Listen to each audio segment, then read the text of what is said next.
Tiger music present. अरे निप्तिनवा के मारी केने बाड़ रे।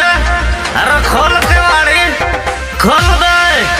आहो नाती पी के आ गइलो। साला का मार के बर्बाद कर देंगे, मार के पुट्ठा फाड़ देंगे। साला खोल। Presented by Tiger Music. माना कोरी केतन हो बाकिर मानत नहीं खे कहाना। माना कोरी केतन हो बाकिर मानत नहीं खे कहाना। दारू पी के जइबे नाती मारब चार बेलाना। दारू पी के जइबे नाती मारब चार बेलाना। माना कोरी केतन हो बाकिर मानत नहीं खे माना कोरी केतन हो बाकिर मानत नहीं खे कहाना। दारू पी के जइबे नाती मारब चार बेलाना। दारू पी के जइबे नाती मारब चार बेलाना। पिया पिया ये नाती जतनी हम अपना नई घर।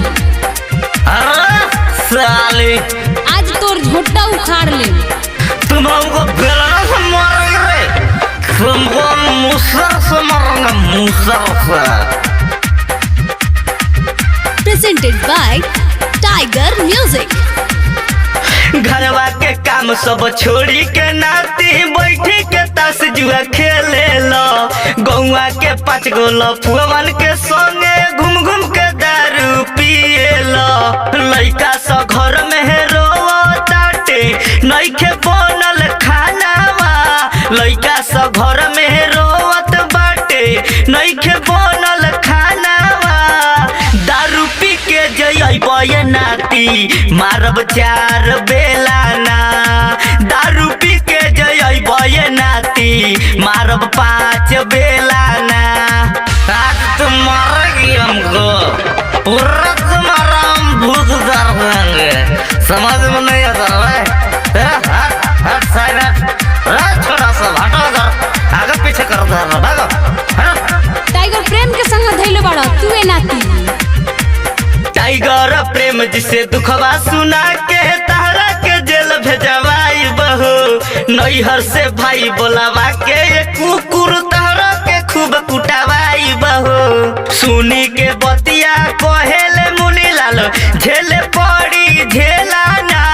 सुनी के बतिया कहेले प्रमोद झेले पड़ी झेलाना। घर अइबो जे पी के बोलमुआ मारब चार बेलाना। दारू पी के जइबे नाती मारब चार बेलाना।